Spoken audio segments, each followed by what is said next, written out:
Hi everyone, welcome to the 7th section of this pentatonic course. We covered a lot of different things with the pentatonic scales, all the positions. We also developed a few licks, a few ideas, and we talked about how to incorporate those ideas into your own playing and make a story, make a musical story, which is really the focus of all the lessons that I teach, I think, because there's so much power in telling your own story musically. And also, if you do that, it's a never lasting, it's an ongoing process of learning how to communicate more effectively, and you always will find new ideas. You'll never lack in inspiration as to what you should work on next if you approach it that way. So that's kind of the approach that we're going to use. If you're just joining us, I remind people each session that I want you to stick with us for this hour, and then you can rewatch the previous lessons that are recorded on JamPlay.com. They come with all the different tabs that we might use, the charts, backing tracks, if we use backing tracks, and so you can rewatch that as many times as you want, as long as you're a member of the website. So I recommend that you do that. And also, there is a practice session, a recorded practice session that goes with each of these live events. And these sessions last between 20 to 30 minutes, and those are pre-recorded, and those are videos in which I'm walking you through the different ideas that we're covering in the live session, so that you don't have to take notes. You can just play the video with your guitar in your hand, and you'll know exactly what is required to advance to the next step, to the next level.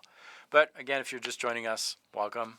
We're going to maybe talk about a few things that you're not yet comfortable with, but I'm going to try to make it as simple as possible, and hopefully you can get something out of it today. It's not a very difficult topic. We're going to talk about chromatic passages, but I want to share with you my approach to pentatonic or to chromatic passages. First of all, what is a chromatic passage? It's simply put, it's all the possible notes that you're going to have between two notes. So if we have a note on the high E string open, right there, and you have another one on the same string, 12th fret, a chromatic passage between that note and that one would be all the possible notes. So there's going to be 12 different notes.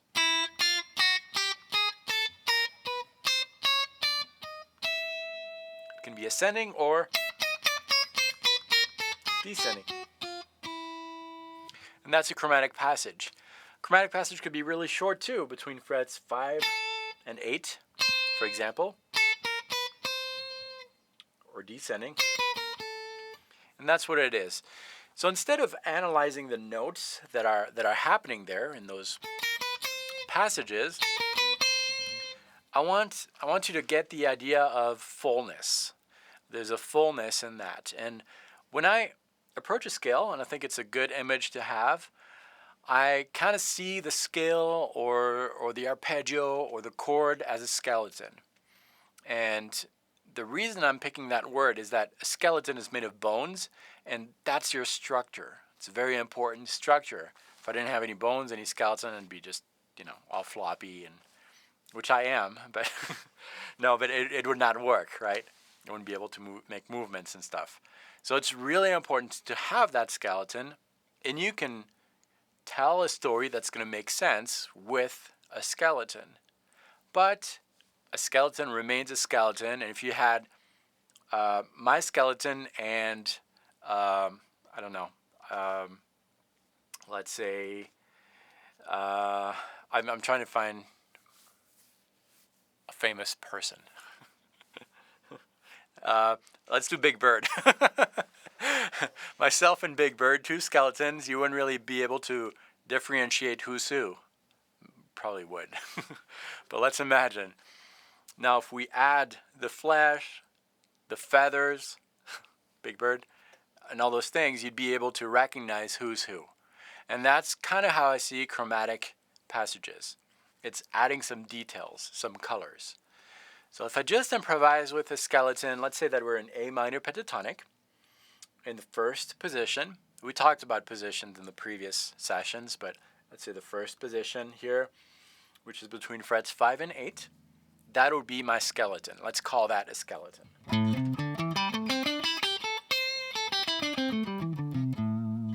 Those are really important notes. If I improvise over a backing track, I've got a looper pedal that I've been using for this this course. I'm going to create a simple loop here in A minor, and then I'll improvise using that skeleton. It's going to work. So here's a loop.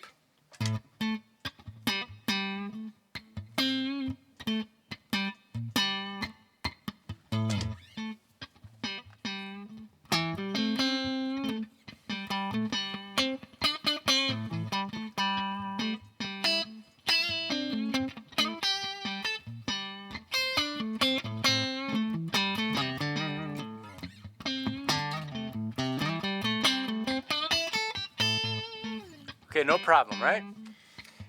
It makes a musical statement. It tells a story and it works. Now let's take that same exact scale and we're going to add a tiny little chromatic passage. And for that, I'm going to add what we call the blue note, which is a note that we can add to a minor pentatonic scale to make it sound blues. And in essence, that blue note is a chromatic passage. I don't know if we can pull up that position number 1. Yeah, there we go. So here we have a first position. That's the colored notes, the black and red notes, are the notes that I think. Sorry, I forgot to put my phone on airplane mode. That's probably the noise you're getting. Should be good now. Those colored notes, the red and black notes, are the pentatonic scale. That's what I was playing here.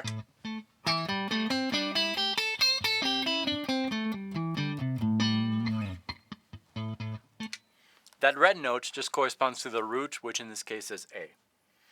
I added a chromatic passage between two notes, a really short chromatic passage between the 4th, which is on the 5th string, 5th fret, and the 5th, which is the 5th string, 7th fret. And that's the white note. It says flat 5 or B5. That's the notes in between the 4th and the 5th. And I also added it an octave higher. You see it there. It appears on the 3rd string, 8th fret. So that's a chromatic passage. It's a very commonly used chromatic passage. And the difference is a fuller sounding scale. Without it, and with it, that white note on the screen, or that ghost note, or it's also referred to as the blue note, is not really a note of the scale. It's going to clash with my backing track. If I play an idea and I land on that blue note, it's going to clash a little bit because my backing track at some point uses that 5th. And if you play 2 of the same intervals, a 5th and its altered version, like a 5th and a diminished 5th, both of these notes are very close to each other. That's what's called a cluster in music. The ear has trouble with notes that are too close to each other like that. And that's something to avoid if you want to sound super melodic and appeal to most people. But I'm going to try. I'm going to land on that diminished 5th just to let you hear that thing. You hear that it's unresolved. The one on the top there. So I'm not saying that that note is not allowed. You're definitely allowed to use it, but just know that if you do, some listeners are not going to be at ease. Most listeners won't be at ease, but that's okay. Maybe you can bring them to that state of unease to bring them back in. And it's that bringing them back in that's going to be even more appealing than if you just stayed in. Bring them to an uncomfortable state and bring them back in to add even more musical pleasure to them. But that's the idea of a chromatic passage, and that's a very typical one, just between the 4th and the 5th. If I improvise, you're going to hear it a little bit, not much because it's still only one note, but let's see if you can hear it. I'm going to start improvising with just the skeleton, and then we're adding one muscle in there between that fourth and that fifth. So I'll start just with the skeleton.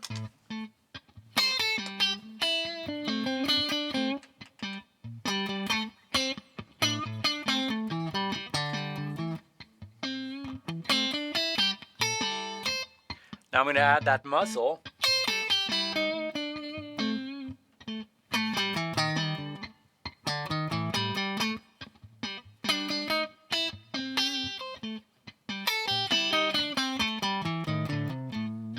Okay.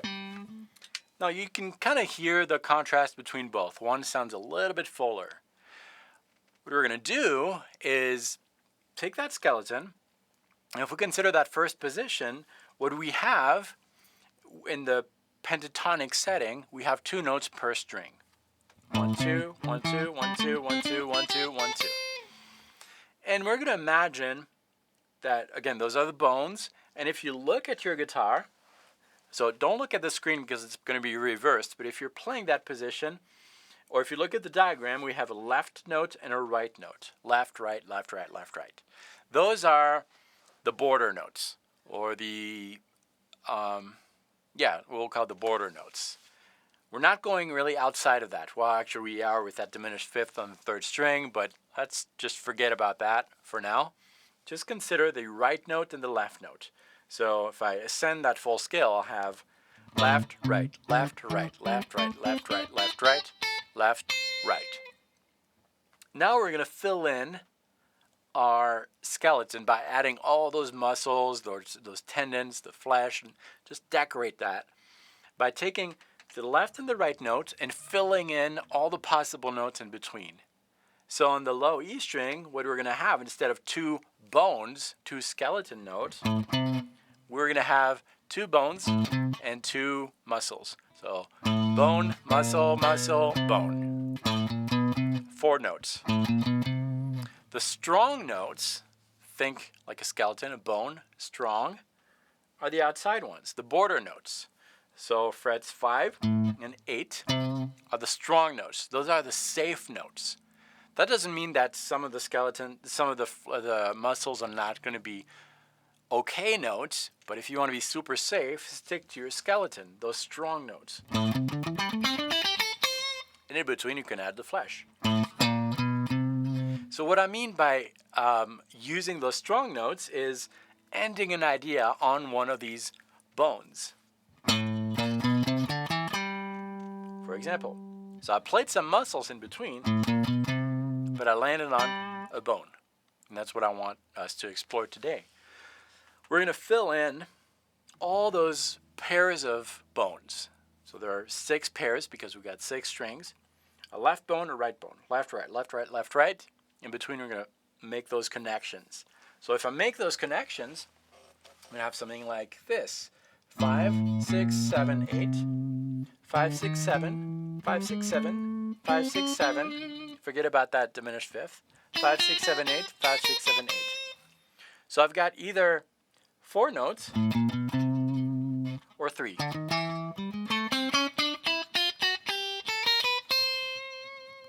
Now, if I improvise using that, I'm using the full body, the bones and all the muscles in between. I'm going to create some ideas by using some of these muscles, but I'm going to end on a bone. If someone's just joining us now, probably not making much sense.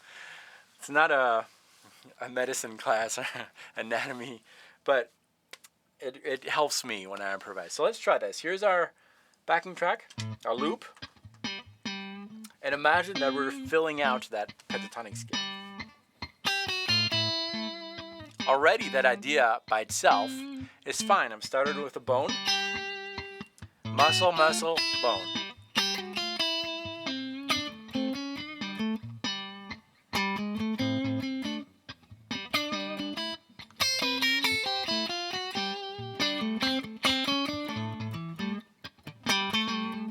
Already much fuller than just a skeleton.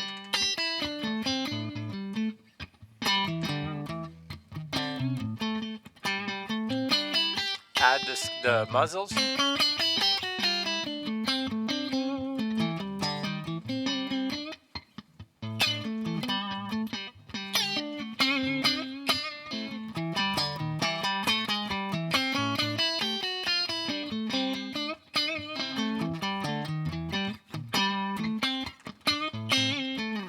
Now you don't have to start with a bone and fill in the rest to another bone. You could start with a muscle.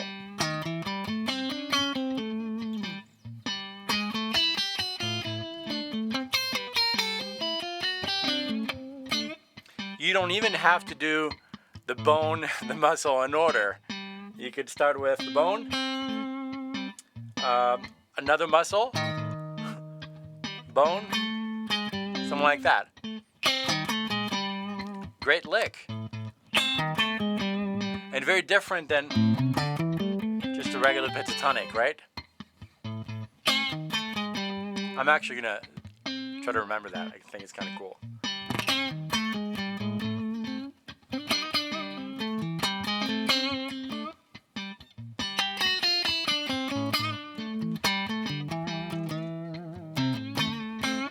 Okay, so you get the idea? That's what we're going to do today. We're going to explore different ideas, different licks, but keep in mind, it's only a story of a left bone, a right bone, and in between, we've got those muscles. That's all there is.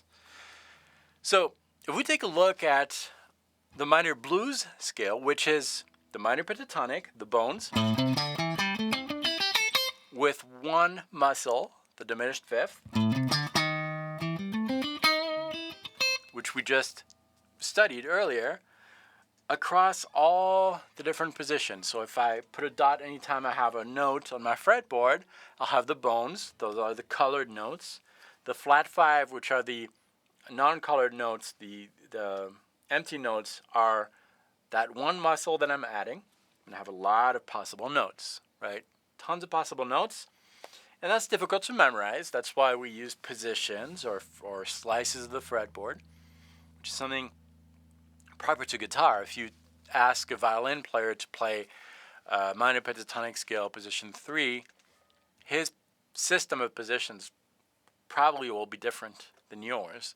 But that's just a way to memorize our fretboard. We're just slicing the fretboard in different positions, different slices.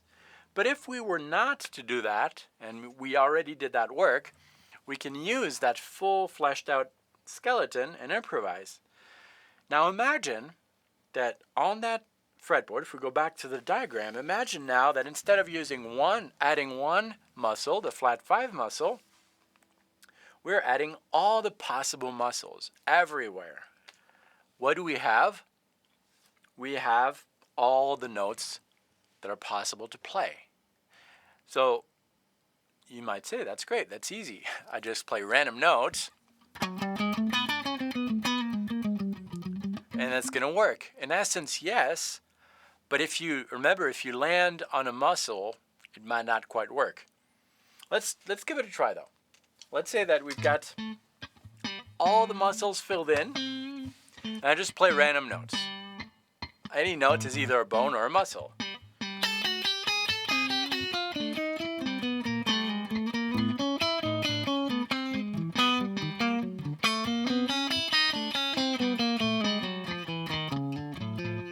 Okay, it kind of works, but there's not much direction. And that's why you really need to visualize. When you're visualizing your fretboard, don't visualize all the possibilities. Just visualize the skeletons. That's what I do, and a lot of players do. Those are the safe zones, the safe notes. Just focus on one area of the fretboard, like we did with the first position. And you're visualizing the skeleton in that position. And you fill in the blanks. So what we'll do here is take each of the 5 slices of the fretboard, the 5 skeleton configuration of the fretboard. We're going to ascend the skeleton and descend the full body of bones plus muscles. And then we'll move on to the second position. And descend the full thing, and so forth. So if this is your first session, you might not know these positions. You need to go back and rewatch the previous videos. There are all the charts. We spend time on each of these 5 positions. By now you should be comfortable with them, but you can always review. But let's give that a try. Actually, let's do a different loop. It's always good to vary things and try different things. We're still going to be in A, and I'm going to create a quick, simple loop.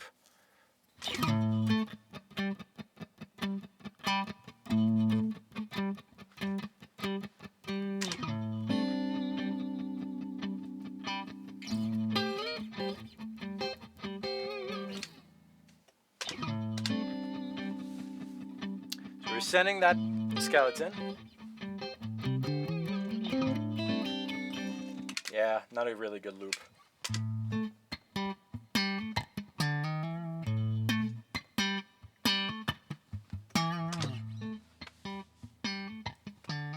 And add a few chords.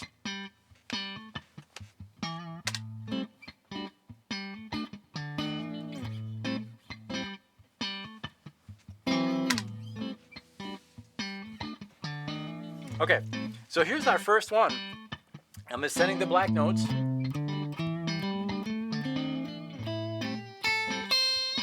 Descending the full body.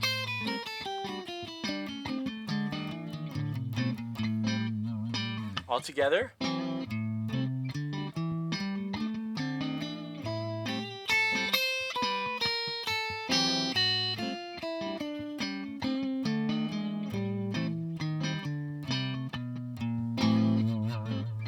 Let's try position 2 now. Ascend that position.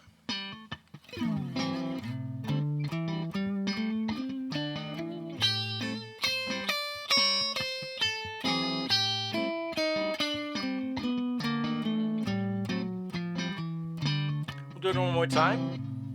So ascend the skeleton and descend the full thing. 2, 3, 4.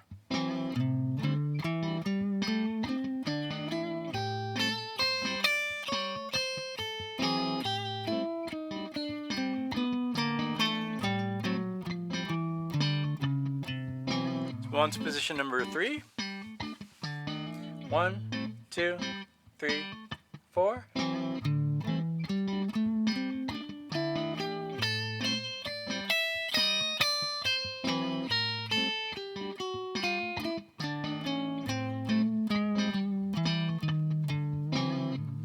Position number 4. Same thing. Ascend the skeleton.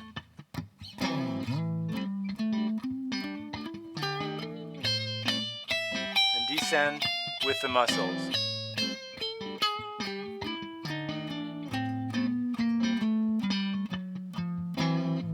And position 5, which you'll find it's an octave lower. It's just before position 1. You could have played it higher, but we're doing it here, starting on the 3rd fret. 1, 2, 3, 4.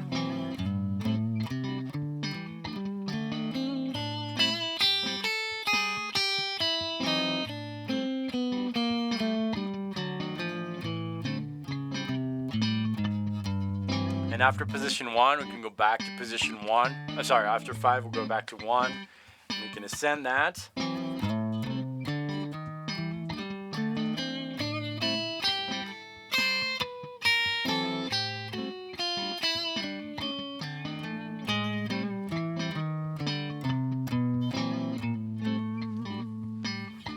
Okay, so that's how you can practice these, get these under your fingers, and really be comfortable with that concept, that idea of filling in the blanks. When you're playing, you're not just going to do that, ascend and descend the full thing, or vice versa. You're going to try to make some ideas using all that. And the fact that you now have those border notes, those bones, as a guideline is really going to help you make licks and make ideas. For example, when you're working on this, I want you to find a backing track. There's one that's included. I'll play a little bit over it later. It's a bluesy type of thing in A, but there's a lot of other tracks and different styles that you can find on JamPlay. or get a looper if you want to invest into something. It's a good tool to practice that. But focus on one position, one slice of the fretboard, and try to create really short musical sentences. Kind of see them as words, just short words where you're using some bones and using some muscles in between. For example, first position, that's my skeleton. If I fill it in, that's what I have. I'm going to try to maybe start an idea on the fourth string. I'm going to play the left bone, the right bone. On the next string, the left bone, the right bone. So right now I'm just ascending. And then from there, I'm going to descend to the left bone by using a muscle. And then I'm going to go to the next string and do the same thing. For example. So if I play that in context,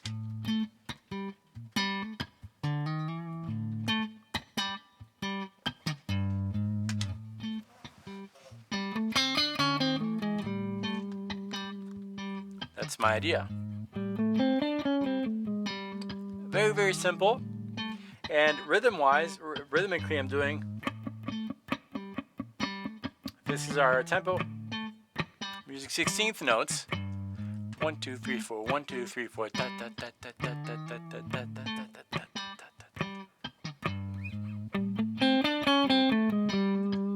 But you can try something else. So how many notes do we have? We have 1, 2, 3, 4, 5, 6, 7, 8, 9. So 9 notes that you need to fit in. 1, 2, 3. So that's 1, 2, 3, 1, 2, 3, 1, 2, 3 would work, right? 1, 2, 3, 1, 2, 3, 1, 2, 3. Something like that.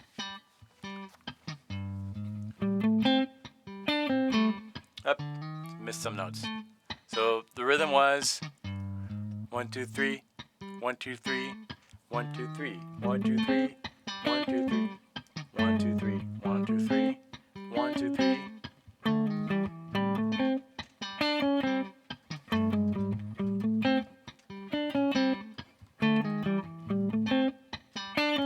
Instead of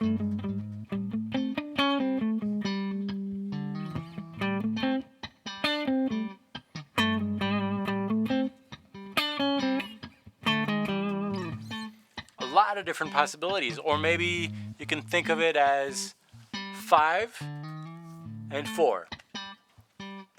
So 1, 2, 3, 4, 5. 1, 2, 3, 4. 1, 2, 3, 4, 5. 1, 2, 3, 4. 9 notes.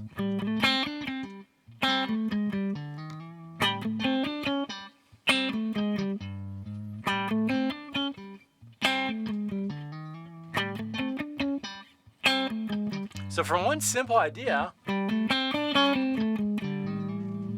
developed 3 ideas. We got that first one, da-ka, da-ka, da-ka, da-ka, da. And then we had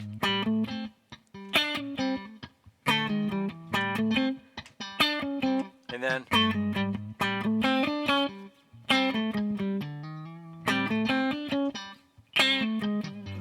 and so on and so on, and can create a lot of other ideas. Let's try another one. So we're creating a lick, again, using the bones and the muscles. I'm going to start with second string, left bone. First string, right bone. I'm going to descend to the left bone by using all the muscles. Second string, right bone. And second string, left bone, and ascend to the right by using the muscle.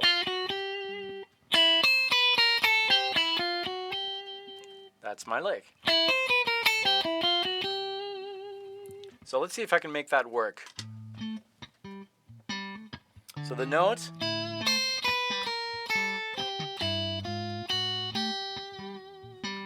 If I use a very simple rhythm thing, straight up, just to hear how it sounds.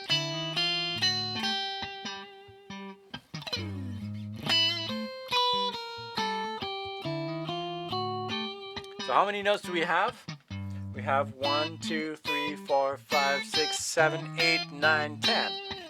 I can think of this as 5 and 5. So a segment of 5 notes, maybe 1, 2, 3, 4, 5. 1, 2, 3, 4, 5. 1, 2, 3, 4, 5. 1, 2, 3, 4, 5. 1, 2, 3, 4, 5. 1, 2, 3, 4, 5.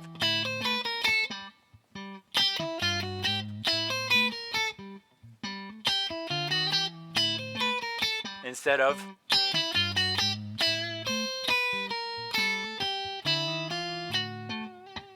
forgot that last note.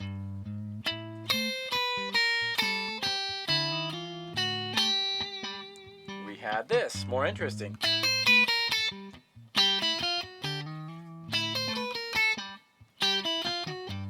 Now we could also think of it as 3, 3, and 4. So 3, 3, 4 would be, did we have, yeah, we had 10 notes. So 1, 2, 3, 1, 2, 3, 1, 2, 3, 4, 1, 2, 3, 1, 2, 3, 1, 2, 3, 4, 1, 2, 3, 1, 2, 3, 1, 2, 3, 4.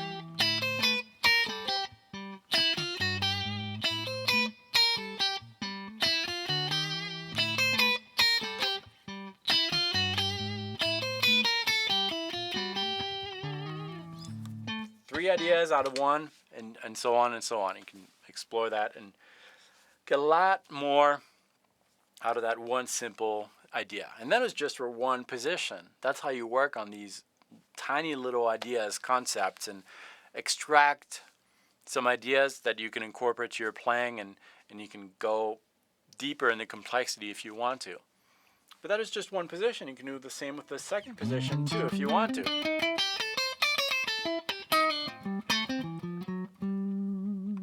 And eventually it'll be almost like automatic playing. This kind of playing with the chromatic aspect is more of an automatic thing. Last week we talked about balance and improvisation. We imagined that we had 2 cups.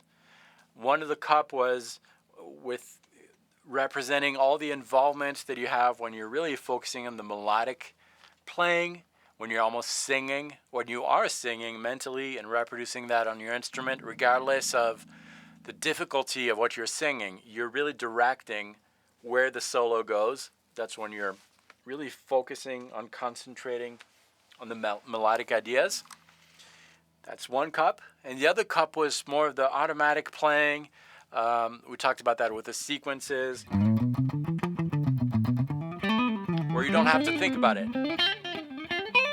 The difficulty is not a concentration difficulty on that aspect. It's more of a physical difficulty. And there's a balance between both. As you're playing melodically, focusing on all that, you're kind of resting your muscles, but your concentration level is really high. And once you're missing some ideas, once that cup is all used with focusing on the melodic aspect, that's where the other cup starts to take over, giving your focus a rest. And this kind of thing with the chromatic passages represents that cup, the physical cup, where it's almost like automatic playing. It shouldn't require too much concentration as far as the notes. It's more of an automatic thing. It's physical. If that didn't make much sense, watch last week's session where we talked more about that. So that's what I would classify this type of playing in, more of an automatic type of playing. So the idea in this, I lost my train of thought. Oh yeah, I have a few licks for you. A few licks that I've got 4 ideas that are, we're going to talk about the position they're using, and now that we studied the concept, it should make more sense. Let's take a look at lick number 1. They're all in A minor, so that's good. That's going to fit our today's backing track, which I'll demonstrate in a second. And this first lick uses the first position of the minor pentatonic scale. And it looks like, let me see. looks like there's the wrong tabs on the site. It's probably my fault. I'll update that. But that's okay. These are simple licks. I'm going to show you exactly what we're doing, and I'll make sure to update it on the site, so it's no problem. We're using the first position. I pulled that off the full course PDF. That's why I grabbed it. Okay. Okay, cool. Okay. So it should be on the lesson page for them. The guitar profile is. Okay, great. Awesome. But let me show you exactly. It's actually better that way, that you can use your ear. And so grab your guitar. If you don't have your guitar, you need it. We're in the first position. First step is to look at that position. Be aware of which position you're in, which skeleton page you're in. And it's that first position in A, which is 5/8, 5/7, 5/7, 5/7, 5/8, and 5/8. Those are the bones. And the rhythm behind this is a triplet type of thing. So if we have this loop, that's our tempo. We're going to count 3 between each clicks. 1, 2, 3, 1, 2, 3, 1, 2, 3. So the rhythm feel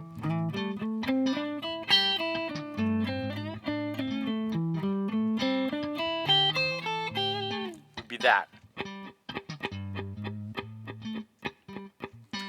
The first, on the first beat, we're not going to play all 3 of these. We're just going to play the 1 and the 3.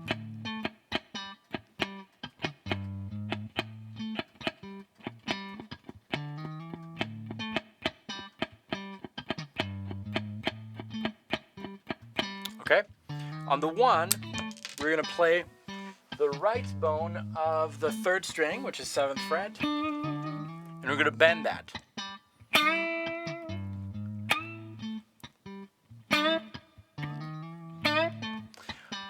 On the 3, we're going to play the 5th fret of the 2nd string, so that's the left bone of the 2nd string.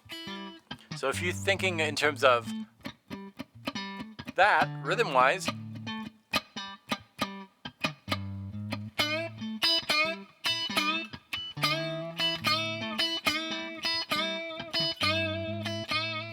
that's what we have. The rest is pure triplets. So we've got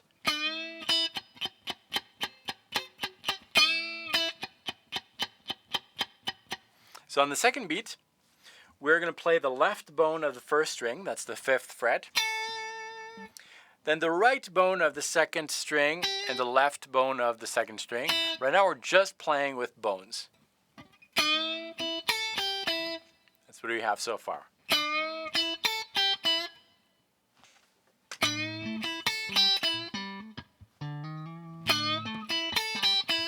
Okay, let's continue.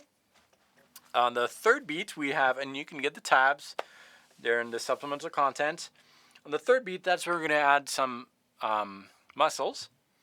We're on the 3rd string now, right bone, going to the left bone with the muscle in between.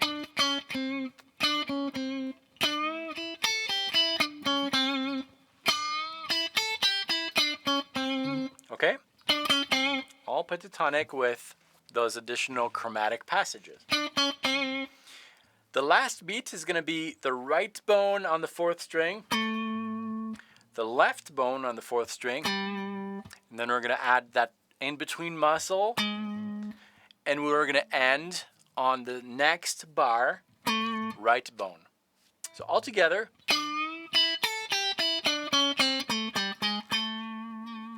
slowly.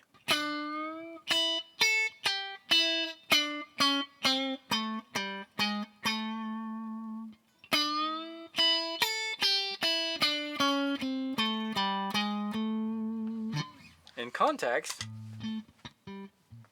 that's our beat. Da, da, da, da, da, da, da, da. Oops, sorry. I was on a 2nd one, the next lick.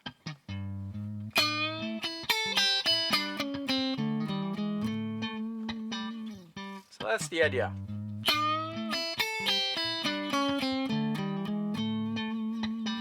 And then you can recycle that by using some elements of that lick, changing the rhythm a little bit.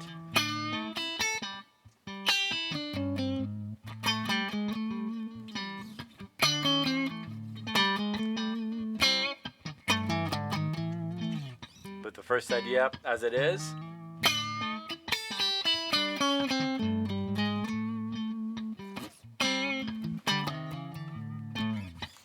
That's what we have. Let's look at the second idea. And as we're doing this, if you have questions, by the way, I forgot to mention, start typing them, because at the end of the session, I'll take some of your questions if there are any. Second lick is also using that first slice of the fretboard, position 1, 5, 8, 5, 7, 5, 7, 5, 7, 5, 8, 5, 8. That's our skeleton.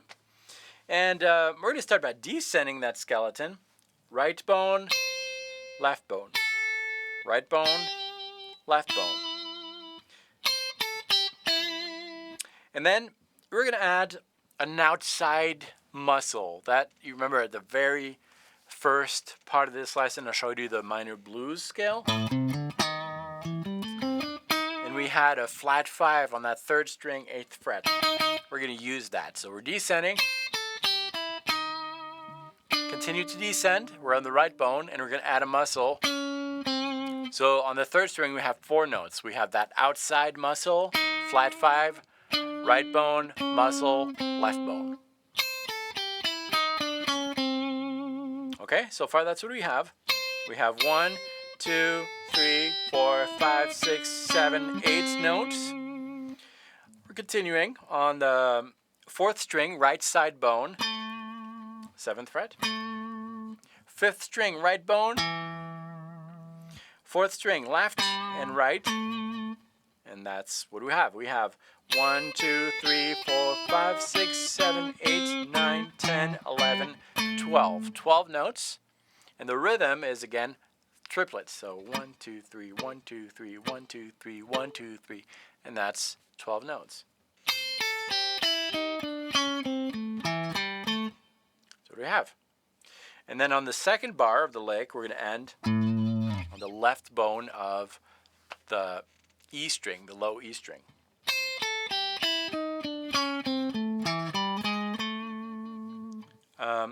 Sorry, I've added an additional note. It'll be like this. And that's our lick. In context, that's what we have.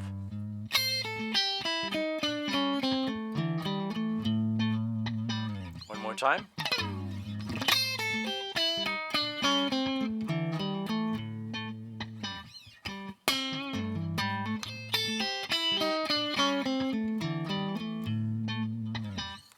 Okay, and then you can recycle it.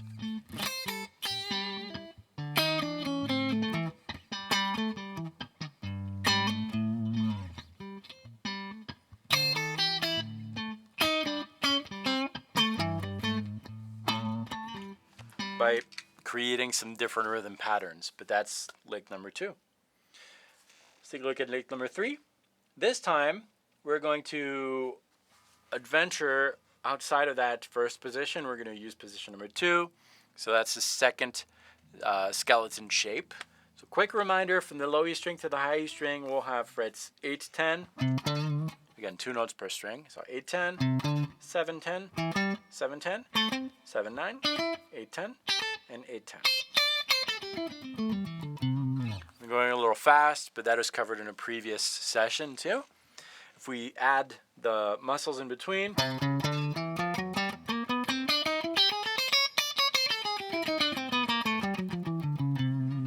creates that fuller sound. Now let's look at the lick. Again, it's based on triplets, so 1, 2, 3, 1, 2, 3, 1, 2, 3. But we're not going to play all 3 notes. We're just going to play the first note and the third. And we're going to tie that first note to the second. So if this is the guideline in your mind, da da da da da da da da da, we'll have da da da da da da da, which is the shuffle. Very bluesy. And that's what we're going to use rhythm-wise. We're starting on the left bone of the 3rd string, or actually we are in position 1. Sorry, still position 1. So left bone of the 3rd string, that's the 5th fret. Right bone of the 3rd, add the blue note. Second string, left, right. Then we're going to go back to the left bone by using the two muscles. So far we have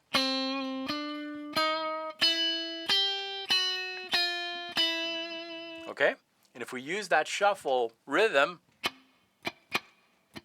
we'll have this. That's the first bar.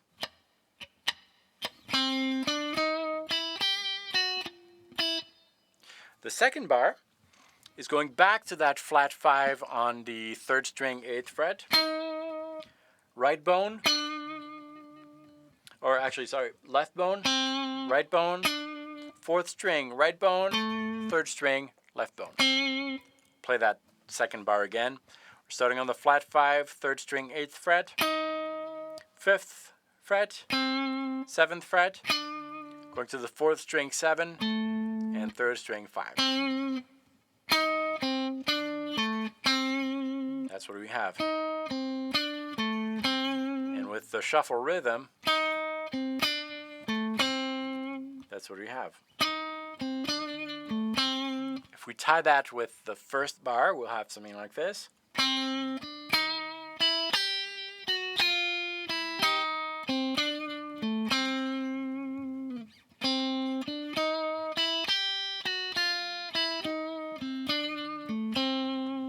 In context.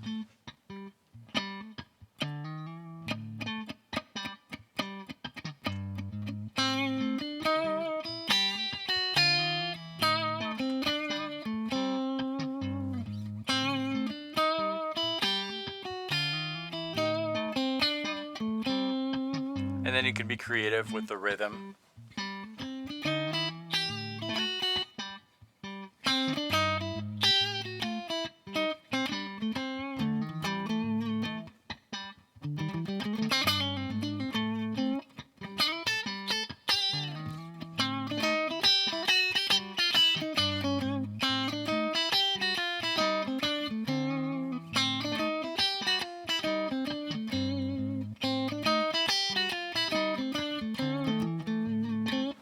Okay, so that's lick number 3. Should I take questions or should I go over lick number 4? Okay, great. Lick number 4, this time we're in position number 2. So position number 2, quick reminder, it's 2 bones per strings. From the low E string to the high E string, we'll have frets.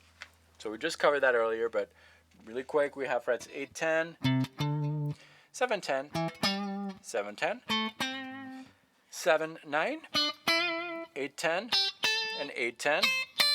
We can add in all those muscles in between. And here's how the lick goes. We're in a triplet setting again, so 1, 2, 3, 1, 2, 3, 1, 2, 3. But you can change that if you want. But here's how it goes. We're going to slide to the right bone of the 3rd string, which is the 9th fret. So you can slide from the left bone to the right, so that'll be 7 to 9. Or from anywhere, really, because it's more of an effect. You're not hearing really the note you're sliding from. You're just hearing that there's a slide in there. So you can slide from the 7 or anywhere else. But 7 is a good starting point. Then we are going to the 2nd string, left bone, 8th fret, right bone, 10th fret. Those are the first 3 notes.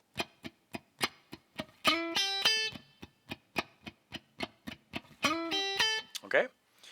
Then the next 3 notes are left bone of the 1st string, that's 8th fret, right bone, and we're going to do a little bend on that right bone,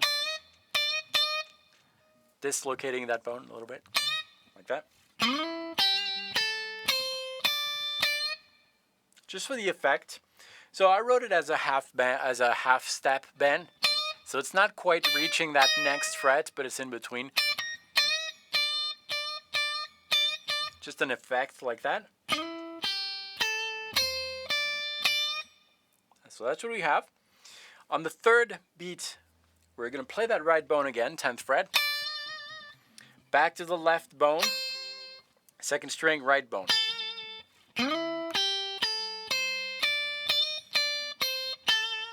Okay, that's what we have so far. 1, 2, 3, 1, 2, 3, 1, 2, 3. We have one more beat to complete that bar, and that beat is going to be the right bone of the third string, which is third string, 9th fret, going back to the right bone of the second string, 10, and then we're going to end on the muscle of the third string, 8th fret. So all together.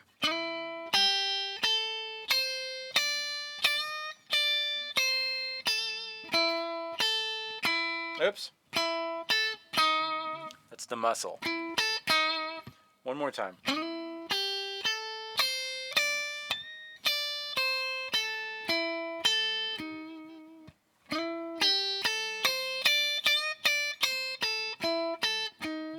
So that's the first bar. On the next bar, so we are here on the muscle, third string, 8th fret. We're going to slide to the left bone, which is 7th fret.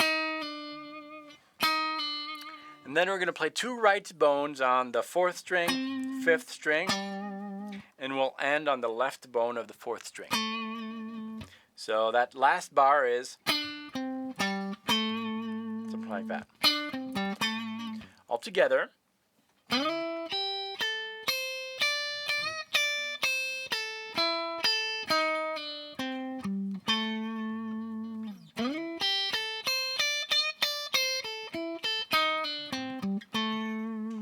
Let's hear it in context.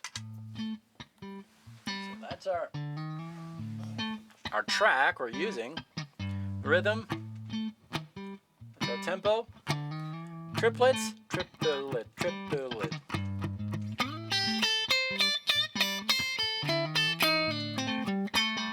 That's our lick.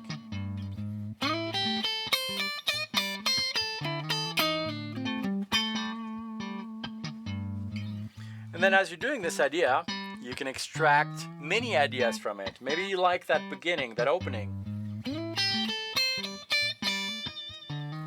Just insist on that.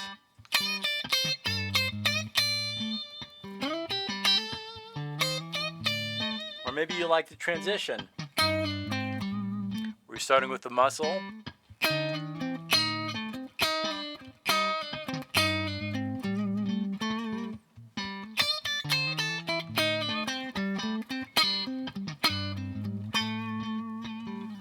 And so forth. So that's lick number 4. And let me just let you hear the track for today's session. It's kind of a blues thing. It's going to help you with those triplets. Because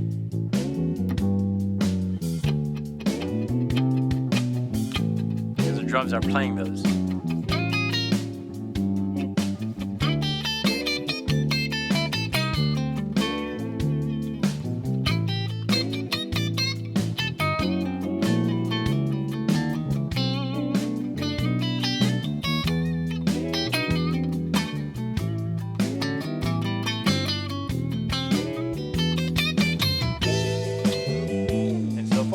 So that's included in your pack too. That's what I have for you today. I don't know if there are any questions. Okay. We got a couple questions so far, so get them up if you guys have any more you want to get up before the end. So this first one from Southern Cash: when playing the Pentatonic over a backing track, how do you know about when you are becoming repetitious to the audience? What's a good rule of thumb on that? Yeah, that's a good question. I should ask myself that too more often. I think it's something that never thought about it. Very, very good question. How do you know? I think I don't know if you do, because what is going to sound repetitive to one might not for the other. But generally speaking, I found that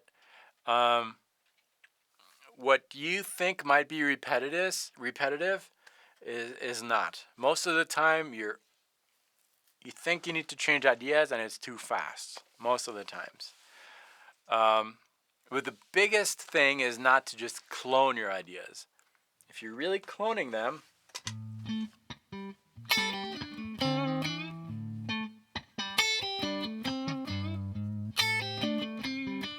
already 3 times is repetitive. The idea is to repeat it without cloning it. So add some details.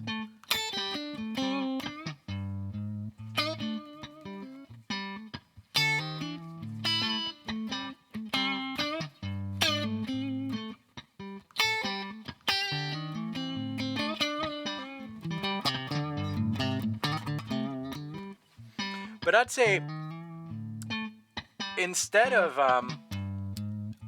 hanging on in the same area of the fretboard too long, like at this point,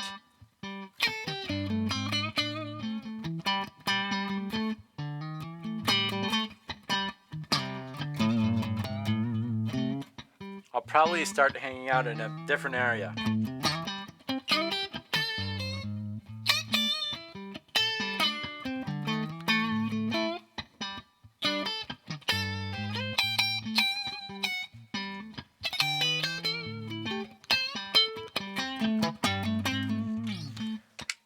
So I guess I repeated an idea, developed an idea 4 or 5 times, and then I moved to a different zone, which sounds a little fresh. And it's different here because I'm playing over a loop that is really repetitive. But over a chord progression, that's going to help also feel a little less repetitive. But I'm going to think about it, and I'll try to have some ideas for next session. That's a really, really good question. Thanks for asking it. Okay, here's another one. Can I apply these chromatic passages with 7 modes? Yeah, definitely. And I'm glad you mentioned that because pentatonic scales are only 2 notes away from the full diatonic scales, 7-note scales. Only 2 notes. And if you're filling out those skeletons, if you consider the pentatonic scales as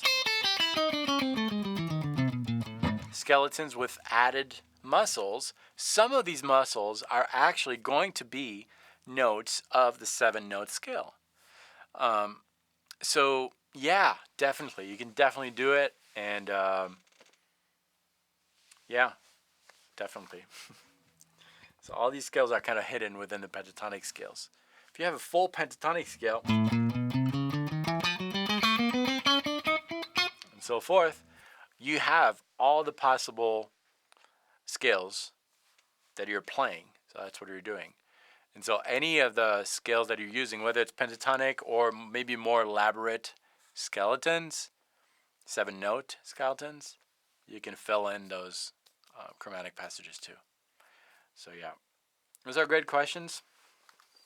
Okay, this one came from the forum. If it is a note in the pentatonic scale and I play 2 or more of any of these notes together, then will I be in sync musically? I believe the answer has to be yes. Will they all sound good together? Probably not, but most will. Correct me if I'm wrong, David. So yeah, in theory, yes, all of these notes are possible and they're going to work. It sounds like you're talking about, so you said playing playing 2 or more of these notes together, so playing chords. And so the answer is yes, but it might sound a little not wrong, but different because of the way the pentatonic scale is built. The pentatonic scale is, in essence, a 7-note scale with 2 notes that are taking out. So with a minor pentatonic scale, you have the root, the 3rd, the 4th, 5th, and 7th. So there are no seconds and no 6th. And that creates not a problem, but something different. Well, actually, it does create a problem if you're harmonizing in the traditional way with a root, 3rd, 5th, 7th, because you're missing some of these notes. So sometimes it's going to sound a little off, or different, I should say. But so to go back to your question, if it's a note to the pentatonic scale and you play 2 or more of these notes together, will you be I'll say in tune musically with a backing track? Yes. So you're right. The answer is yes. Will they sound good together? That's up to you to decide if that sounds good or not. It's not a universal thing. For some people, it's going to sound good. Some people not. Don't worry about that. If it sounds good to you, that's what you should use. But to demonstrate over this loop, so this is a minor pentatonic, so that means I have 5 notes. 1, 2, 3, 4, 5. 1, 2, 3, 4, 5. Same exact notes, repeated over and over. I can pick 2 of these notes together, and it should work with this. Yep.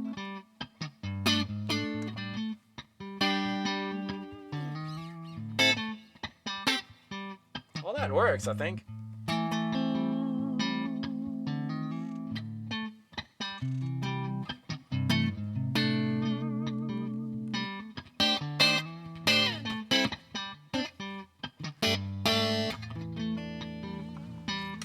I like that sound, but it's not universal. But yeah, it works in theory. Yeah. Another good question. This was session 7, which means that there is one more to go next week. So don't miss it. And in the meantime, check out the recorded practice session, practice guide for this lesson, for today's lesson, where we'll talk about these licks. Make sure you download the licks too, and the backing track, and try, most importantly, to make your own short little ideas using that bones and muscle type of thing. That's really going to help, I think. Simplify maybe concepts that are explained in a more complex way. It doesn't have to be. If you have little images like that, that's really going to help. And can't wait to see you next week. Same time, same place. Thanks for watching, and practice well.